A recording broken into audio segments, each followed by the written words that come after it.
Coming up in our newscast tonight. Inter-Korean sports diplomacy continues in the form of basketball. The first of 4 games gives a chance for combined teams to test their chemistry before Seoul's squad takes on their Pyongyang counterparts. The two Koreas meet to discuss forest restoration. Joint studies in the north, tree nurseries, and related technology are also expected topics.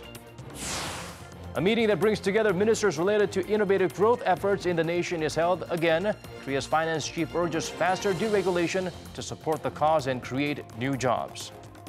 News Center begins now.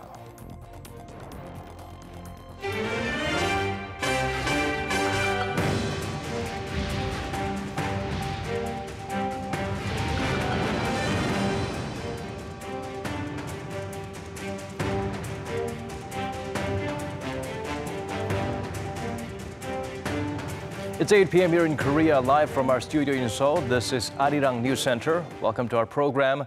I'm Daniel Choi. The Winter Olympics in February broke the silence between the two Koreas, bringing about the reconciliatory mood on the peninsula. Once again, sports is looked to help boost their unity. This time, it's basketball. Oh Jung-in starts us off with day 1 of inter-Korean friendlies held in Pyongyang. Sports diplomacy continues on the Korean peninsula. The South-North Unification Basketball Games kicked off in Pyongyang's Ryugyong-Cheonggyeong Gymnasium on Wednesday. For the first time in 15 years, South and North Korean basketball players had a chance to play on the same court and as one team. Despite a lot of speculation, North Korean leader Kim Jong-un, who's known for his love of basketball, did not attend Wednesday's games. But high-level officials from the two Koreas were there. North Korea's sports minister Kim Il-guk expressed hope the two Koreas could do more in their sports exchanges in the future. The basketball games are a happy occasion for the Korean people, organized by the leaders of the two Koreas who are aiming to bring down the barrier of division and put forward reunification. Through the games, the athletes will be able to treasure the affection and trust of one people. And South Korea's unification minister Do Myung-gyun responded that sports are paving the way for inter-Korean interactions. Through the Panmunjom Declaration, South and North Korea are moving towards a new era of peace and prosperity, and sports exchanges are on the forefront of that. The basketball games especially will contribute greatly to expanding sports interaction and boosting reconciliation. 4 games were scheduled for Wednesday and Thursday. On Wednesday, the teams were a mix of South and North Korean players. And on Thursday, the two Koreas will compete against each other. They'll be divided by color only, one in red and the other in blue. It's been agreed that national flags or anthems won't be used. The games are not being televised live, but South Korea's major domestic broadcasters will show them next week. Oh Jung-in, Arirang News. Let's now take a closer look at the inter-Korean basketball games held today. It was neck and neck all the way, as today's teams were all comprised of players from both sides of the border. More than just about winning, it was a chance to display their chemistry and showcase unity between the two Koreas. Won Jung-hwan follows us this report. The 25-member South Korean women's team began their training at 9 a.m. at Pyongyang's Ryugyong-Cheonggyeong Gymnasium, in an atmosphere of excitement and nervous anticipation. And an hour later, the men's squad entered the same venue to warm up ahead of their game. The women's game started at around 3:40 p.m. at Ryugyong-Cheonggyeong Gymnasium between teams made up of a mixture of North and South Korean players, and the men's game started 2 hours later. The arena was packed with over 12,000 spectators, including the VIPs from both countries. As the players entered, South and North holding hands, the crowd clapped and sang chants representing the two teams' slogan, Peace and Prosperity. In fact, the mixed teams were named Peace and Prosperity, Team Peace wearing white, and Prosperity wearing green. The first goal was scored by North Korean Ro Soo-kyung to huge applause. It was all smiles, cheers, and fans chatting to each other, just like any other sporting event in the world. Of particular interest in the women's game was the ability of the North Korean players, since the two Koreas are planning to form a joint team at the upcoming Asian Games in August. Standing out among the North Korean women was Park Jin-ah, only 15 years old.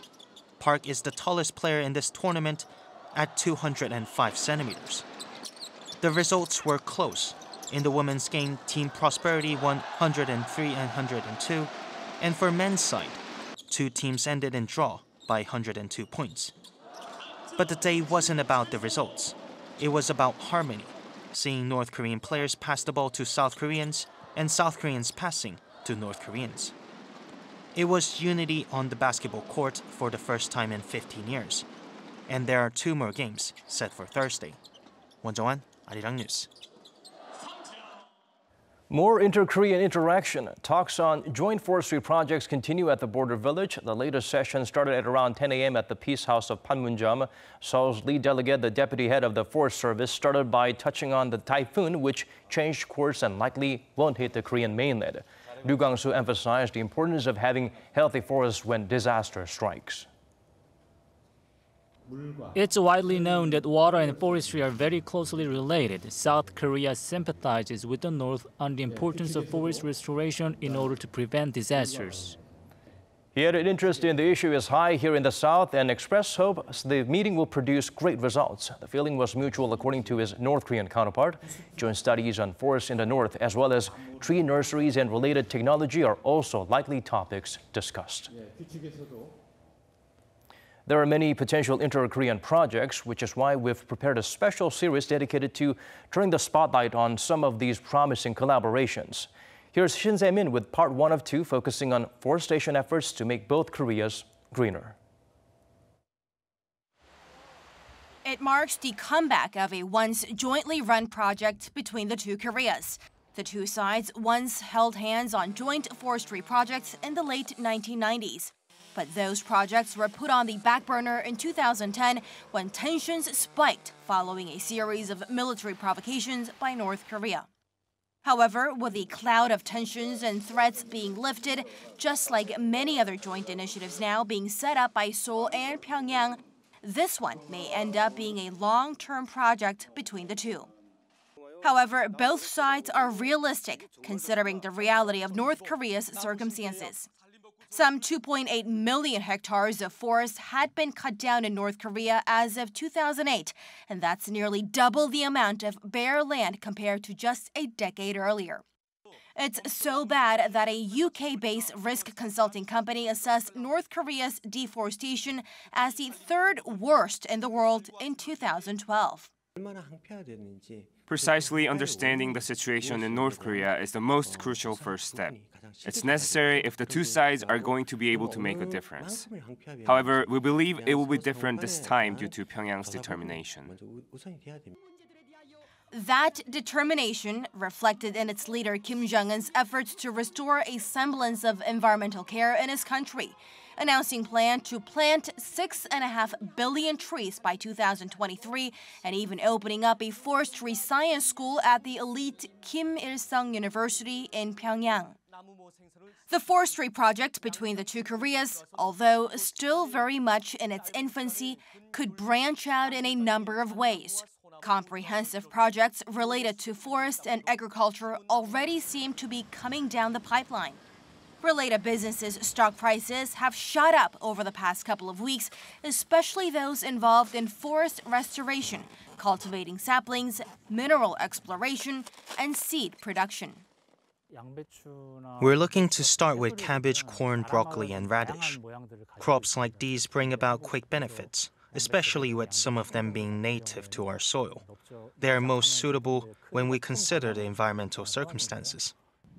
The sentiment this time is more positive, with North Korea showing a strong inclination to follow through on its pledges.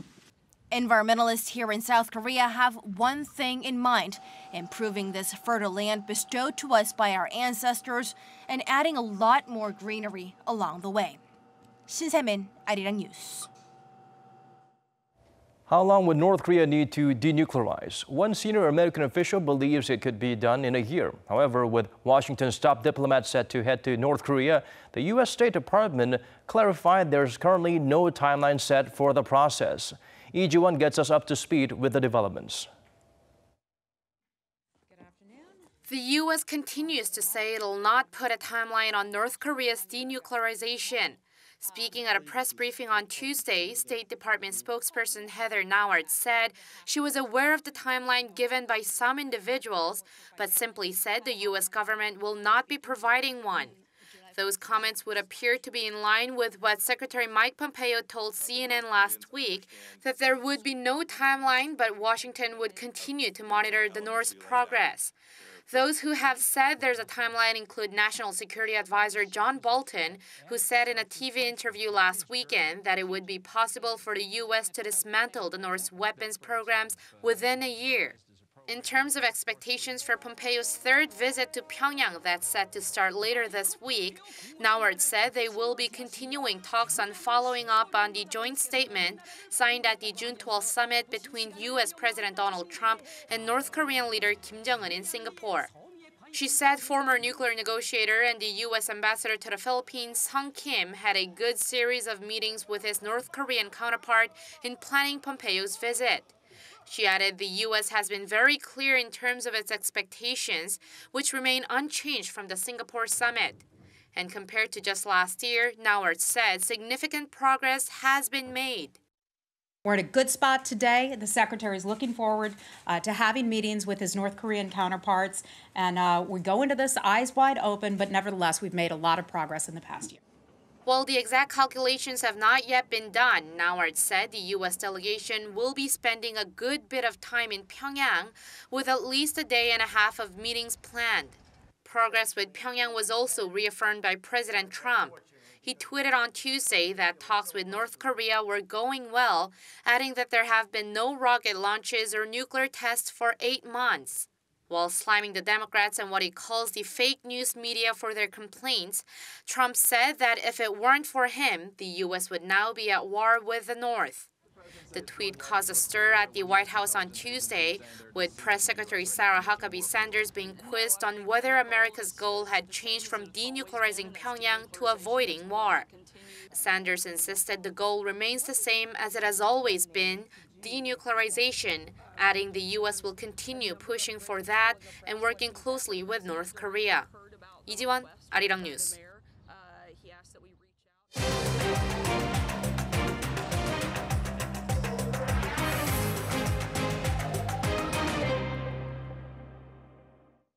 Innovative growth is one of the key initiatives of the Moon Jae-in administration. Today, government officials held a meeting to discuss measures to enhance innovation in the country. Kim Hye-sung has the highlights from that session. Economic policymakers gathered in Incheon Wednesday to discuss ways to boost the nation's innovative growth. It was the second meeting for government ministers related to innovative growth, and their Finance Minister Kim Dong-yeon called for speeding up deregulation to boost innovative growth and create new jobs. At the meeting, the ministers of Trade, Labor, and the newly appointed Senior Presidential Secretary for Economic Affairs, Yoon Jong-won, among others, discussed 3 key agendas. First, creating an ICT security cluster in Seoul's Songpa-gu district. The plan is to invest over $500 million by 2025 to build a complex 25 times the size of a soccer stadium for use by ICT-related startups and public organizations, and to help create value-added goods and strengthen cybersecurity.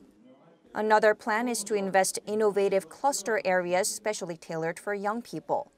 The government will select 6 industrial complexes by this year and boost private sector investment. To help reduce job mismatches where there's a gap between an individual's skills and the demands of the job, the government also pushed for vocational training. Proposed by the Labor Ministry, the vocational training program of 3 to 10 months aims to nurture talent in new tech industries like smart manufacturing, bio, and IoT in the private sector and help young people find jobs. The proposed measures are government-led innovative growth, not that different from the previous administration. To really help drive innovation, there needs to be deregulation on top of good infrastructure.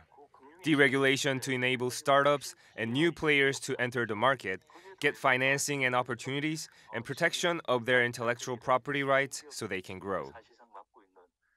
The Finance Ministry is expected to finalize its regulatory innovation plan by this month and report it to the Blue House. Kim Hye-sung, Arirang News.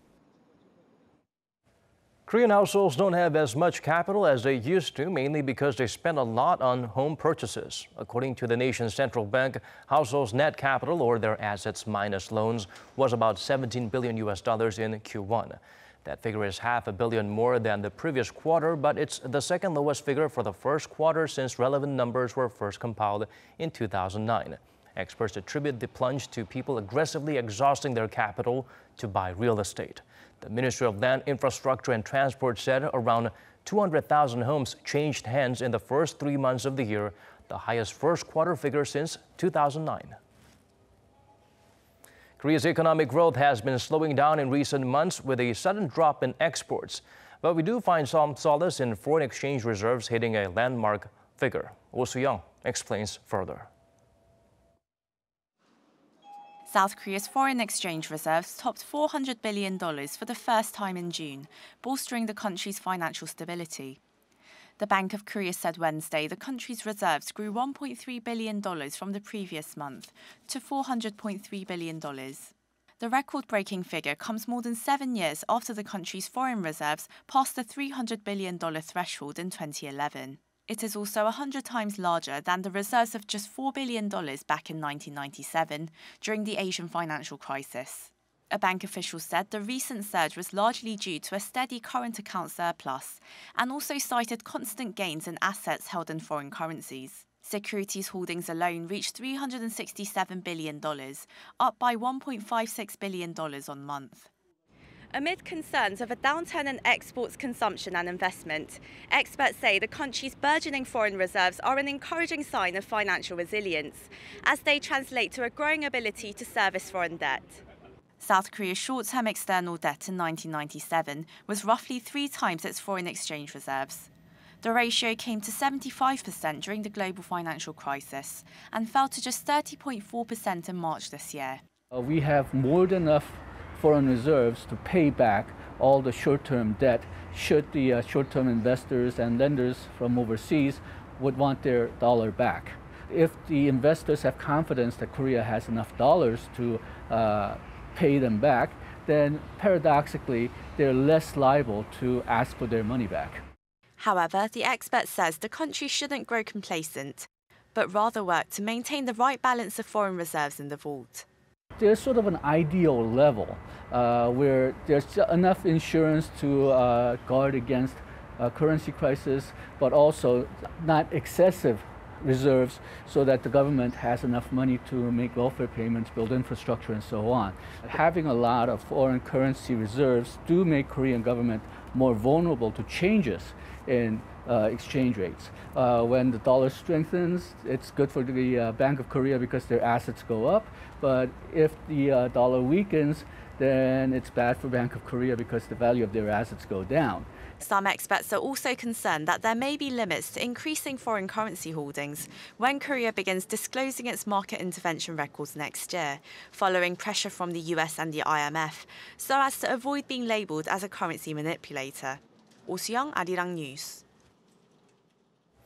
Initial figures for foreign direct investment pledged to Korea during the first half of the year is out. It's a record-setting level, according to the Trade Ministry.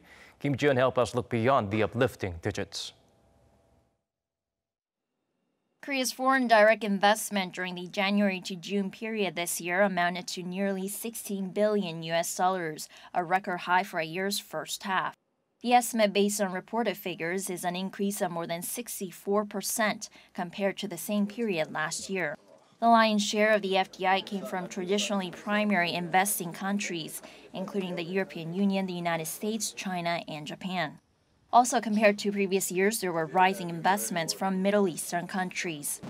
The Ministry of Trade, Industry and Energy attributes the record high figures to Korea's strong economic fundamentals and a surge in joint investments through its global value chain, where different stages of goods production take place in different countries. Strong fundamentals that have led Korea to become a favorable investment environment include strong exports, which surpassed $50 billion for the 4th consecutive month leading up to May. Also cited are an increase in the consumption of Korea's durable goods and a market boom in the country's semiconductor and petrochemical sectors.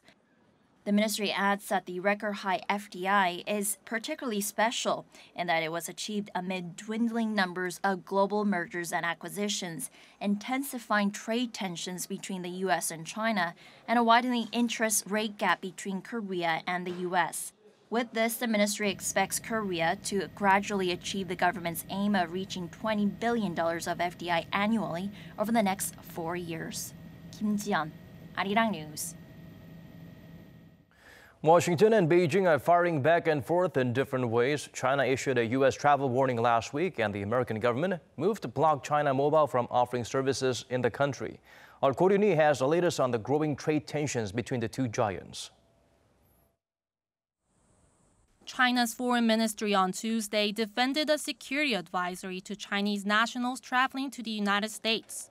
This comes after the Chinese embassy in Washington issued a travel warning last Thursday, saying public security in the U.S. is not good because of frequent shootings and robberies. Summer vacation is coming, and the summer is the high season for Chinese tourists going to the United States. I think this kind of reminder from the Chinese embassy and consulate is absolutely within the scope of our duty. U.S. news outlets are reporting that this move is related to the escalating trade tensions between the world's two biggest economies, because China generally issues travel warnings in regions affected by war. Meanwhile, the U.S. government has blocked China Mobile, a state-owned Chinese wireless carrier, from entering the American market, citing security reasons. According to the National Telecommunications and Information Administration's post on Monday, the U.S. Department of Commerce said concerns about increased risk to U.S. law enforcement and national security interests were unable to be resolved. This all comes as the Trump administration's plans to impose tariffs on $34 billion worth of goods from China. Beijing is expected to respond with its own measures. And the ongoing trade spat is not just between the U.S. and China. Nations across the world are imposing retaliatory tariffs against the United States in response to the Trump administration's tariff policy. Canada, Mexico, and the European Union slapped retaliatory tariffs on goods produced in the U.S. The EU said the U.S. import tariffs on cars and car parts would harm its own economy and would likely lead to countermeasures by its trading partners. Ko Ryun-hee, Arirang News. South Korea's First Lady Kim Jong-suk joined some diplomats from India today to watch the Bollywood blockbuster Dangal at a cinema in Seoul. At the screening were 15 international students from that country and officials from the Indian embassy in Seoul, including Sangeeta Doraiswamy, the wife of the ambassador. According to the nation's top office, the screening was held to promote stronger friendships between the two countries ahead of President Moon Jae-in's state visit to India this Sunday. The event will also be covered by the Indian media. The film Dangal is based on the true story of an Indian female wrestler and her father. Released in 2016, it became the biggest hit in Bollywood history. Turning to some World Cup action now, Sweden took down Switzerland to make it to the quarterfinals, and it was quite the nail-biter between England and Colombia. Lee Seung-jae has the highlights and the heartbreaks from Russia. The tournament's final round of 16 matches kicked off in St. Petersburg, where Group F winner Sweden went head-to-head with Group E runners-up Switzerland. Sweden, who qualified for the World Cup by beating Italy in the playoffs, looked to continue their dream run. Despite Switzerland controlling possession for most of the match, the first half ended goalless. The deadlock was broken in the 66th minute when Sweden's Emil Forsberg found space on the edge of the box, and his strike deflected off Swiss defender Manuel Akanji and passed the goalkeeper for a 1-0 lead. The Swedish defense did the rest as Sweden held on to win and advanced to the World Cup quarterfinals for the first time in 24 years. Sweden knew they'll be playing the winner of the final round of 16 match, Colombia versus England. The match at a deadlock at 0-0 after the first half. Colombia's Carlos Sanchez fouls inside the penalty area in the 54th minute, giving England a penalty. Harry Kane, the tournament's leading scorer, confidently drilling the ball down the middle for his 6th goal of the tournament. 5 minutes added to stoppage time, and a corner is given to Colombia 2 minutes in, and it's Yerry Mina to the rescue for the South Americans, as his header sends this match into extra time at 1 goal apiece. No further goals in extra time meant penalties. England held their nerve, winning 4-3. The result means England will play in the quarterfinal against Sweden on Saturday. Lee Seung-jae, Arirang News.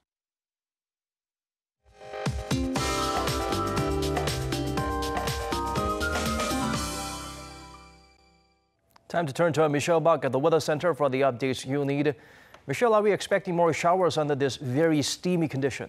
Daniel, the atmosphere has gotten very unstable as the cool easterly wind combined with the warm wind from the west. Now, currently, some places are getting quite a bit of rain already from the thunderstorms. And until tomorrow, most parts of the nation will be soaked by 10 to 50 millimeters of sporadic showers. The eastern regions will be rather cool tomorrow with a nice breeze from the sea, whereas the rest can expect some temperatures to be only a few notches lower, and it'll still be hot though with some high humidity. Now expect a sticky morning as well, starting at 22 degrees Celsius in Seoul and only a couple of degrees cooler for Daegu and Gyeongju. And then there are more spotty showers across the country in the afternoon, while it'll stay drier in the east. So it will rise up to 28 degrees. Busan is partly cloudy at 26. The eastern regions and Jeju can expect some extra rain this week, while the rest of the country will generally stay cloudy. And on Monday, another round of monsoon rain is expected over in the central areas. I'll leave you with the weather conditions around the world.